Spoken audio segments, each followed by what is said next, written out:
Hello, my name is Linda Jones and I'm here to read you the first chapter of my children's book from the Oozing Magic series.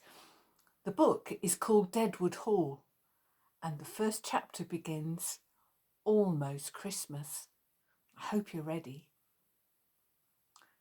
Chapter 1. Dylan watched the icy flakes as they swirled past the car window. Caught by the wind, it was like the snow had transformed into huge beasts, their mouths opening wide in a silent howl. He nudged his sister hard. Whoa, look outside. It's like we're being chased by massive snow monsters. Stop elbowing me, Emily complained. Mum, tell him. The short journey to their grandfather's house had already taken 3 times longer than usual. The arguments had started almost as soon as the car engine had roared into life. Both of you, just be quiet, said their mother, or I'll ask Dad to drop you off at your great-aunt Greta's. The threat made 9-year-old Dylan Beaumont squirm in his seat. Ugh, she's ancient and she smells of cats. I'm just glad we haven't got far to go, said their father. The snow's getting worse by the second. The wipers were skating across the icy windscreen in a frantic attempt to keep up with the fast-falling flakes. Did you pack the sleds, Mum? Emily asked. She was trying to ignore Dylan and his silly yellow bobble hat. They're in the boot, her mother answered. I just hope this weather eases off a little. It's hard to see anything with this snow swirling around. It would be way cool if we got stuck and had to be rescued, said Dylan. He pushed his glasses back up his nose and wished the snow would fall even harder. No, it wouldn't, Emily said, rolling her eyes. It would be freezing cold and it could take ages for someone to reach us. Isn't that right, Dad? We aren't going to be stranded, said their father. 10 minutes and we'll be there. Dylan made a point of ignoring his boring sister. She was 11 and never wanted to play or do anything fun anymore.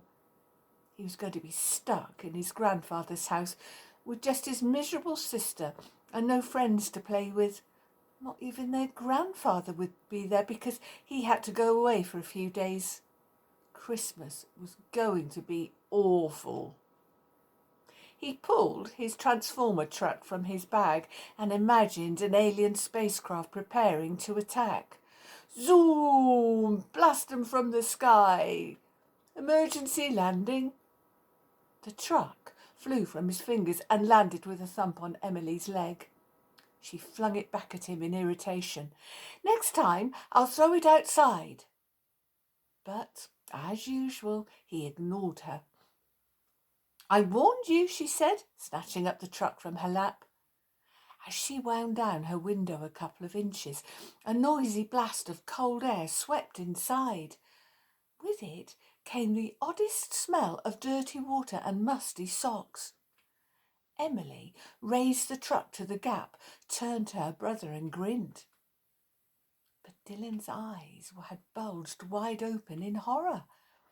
Clinging to the outside of her window was a hideous snake-like creature, its huge purplish eyes squashed tight against the glass, jagged teeth bared. It was snapping and biting, trying to tear its way into the car.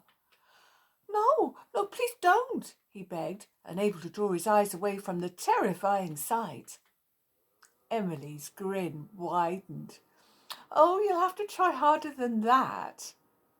Close that window now, their mother ordered, without bothering to look around. Did you see that thing? Dylan pointed to where the creature had been only seconds before.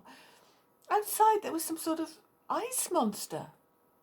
I'm that stupid, said Emily, and started to read her book, refusing to look at him. Dylan twisted in his seat to look anxiously out through the rear window. Weird shapes seemed to dance in the thick driving snow, but it was impossible to see anything properly. He shivered. He was sure he hadn't imagined it. Those teeth had been far too scary to be just snowflakes playing tricks. "Oh, at last," said his father, as the car turned onto a long gravel driveway. "I just hope this clears up by Saturday, or your grandfather won't be going anywhere." "Oh, it has to," said Emily. "I've got to go to Sarah's party on Monday, or she'll never speak to me again, ever." When the car stopped, the first thing Dylan did was to trudge around to Emily's door. He swept off the flakes that had landed and stared at the glistening blue paintwork. There wasn't a single scratch or mark anywhere in sight. Perhaps it had been the snow playing tricks, after all. I hope you enjoyed listening to that. My book, Deadwood Hall, and the other two books, Deep Waters and Caverns Fall, are available at The Book Dragon at 6 West Road, Stockton-on-Tees, UK.